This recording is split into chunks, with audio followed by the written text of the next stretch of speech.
Welcome back to Red vs. Blue episode Summaries. Today, we'll be doing episode 11, Knock Knock, Who's There? Pain. Outside the red base, Lopez is hard at work fixing the warthog, with Sarge and Griff watching him.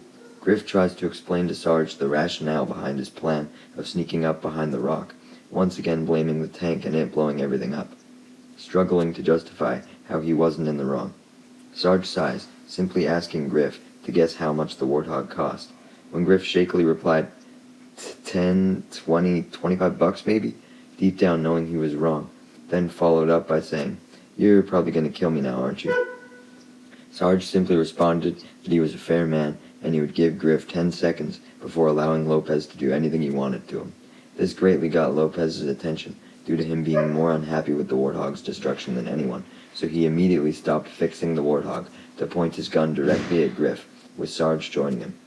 Griff attempts to apologize, but Sarge just proceeds to count up audibly from 5, so Griff just backs up, making his way to the top of red base, nervously stating he was just going to get going if they were going to go do that. Sarge and Lopez then shoot a glance at each other and begin shooting, with all shots barely missing Griff.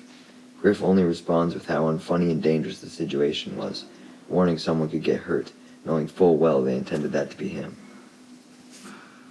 Meanwhile, at Blue Base, Tucker had given Tex the lowdown on what had happened so far, summarizing the key points Tex needed to know, where that red team had 5 members in a jeep, with Tex, who was currently shooting around Caboose against a wall as target practice, reminding him they had their blue flag as well, with Tucker nervously agreeing, informing Tex that they try not to use other soldiers as target practice, regardless of what the procedure was at his previous bases, as Caboose quietly whispers he's scared, as every one of Tex's over 100 bullets have practically destroyed the wall, just barely missing him. Tex obliges, only because he's done enough practice, and Tucker attempts to make small talk about Tex's Special Forces black armor, questioning if he was ever in one of the special programs. When Tex gives no response, Tucker adds that he also used to have black armor, trying to explain the teleporter fiasco. Tex, still ignoring Tucker completely, loads his gun and walks away, with Tucker politely saying, "Oh, you gotta go? See you later." Caboose then whispers, pointing out how Tex doesn't like him, leading Tucker to become annoyed with the obvious remark. Caboose and Tucker then go after Tex, who is now outside the base, but stop at the edge of the base to ask where Tex is going. Tex simply replies in an immensely deep, obviously filtered voice that he was going to kill all the Reds and get the flag back, and runs off. Caboose yells back, simply replying that him and Tucker will just stay back and guard the transporter, somewhat sad at how they were just shrugged off as useless. Back at Red Base, Griff was standing on top with Simmons and Donut, explaining how his talk with Sarge went. He tried to conjure up that Sarge took his side and was actually against Simmons for not fully believing and committing to the plan, but Simmons knew Griff's lie, as Sarge had already told him he thought Griff was a retarded monkey since the conversation had ended. Donut then changed the subject, questioning if Command would give him his own color armor as a reward for capturing the flag. Simmons responded by calling him an idiot for thinking he could buy it at the store, insinuating that didn't deserve a reward, suggesting that he would be more likely to inherit Griff's armor as his punishment for getting the warthog destroyed. Griff laughed in agreement at first, but then became a little terrified at that thought. Meanwhile, Sarge was still watching Lopez fix the warthog. Lopez was currently dealing with a rattling noise, and Sarge was attempting to suggest connecting some stuff to a hose in the mechanics, not knowing what the fuck he was talking about.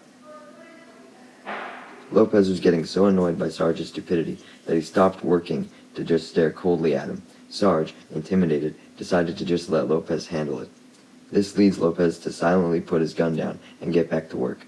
Suddenly, Sarge then spots a swiftly moving shadow, calling attention to it by asking what it is. Back at the top of the red base, Simmons and Griff think they spot a shadow as well. Griff asks Simmons what it is, to which he replies he's unsure. Griff decides it would be best to keep the flag someplace safe instead of having Donut just hold it like he has been, so he instructs him to hide it in the base. Donut obliges gladly, sick of holding it, then asks what's going on when Simmons and Griff mention they heard shuffling. Suddenly, the shadow throws a sticky grenade on Donut's head, which makes a piercing hissing sound and emits a blue light, startling Griff as he and Simmons turn around to examine it. Donut, unable to see his backside, asks what startled Griff, with Griff confirming that there's something on his head. Donut worriedly asks if it's a spider, begging one of them to get it off, but Simmons clarifies it's not a spider, but a blue thing. Donut assumes he means blue spider, causing him more panic. Griff, annoyed, assures Donut it's not a spider, but a pulsating thing. Donut becomes a little calmer, but admits that doesn't sound much better. Simmons asks if it hurts, to which Donut denies, but Simmons still suggests trying to take it off. Griff tells Simmons to go for it, but Simmons clarifies he was insinuating Griff would do it, calling him an asshole. Donut interrupts, demanding someone to get it off since it could be dangerous, then suddenly explodes, causing Griff and Simmons to simultaneously say, "Son of a bitch," as they are knocked out by the shadow.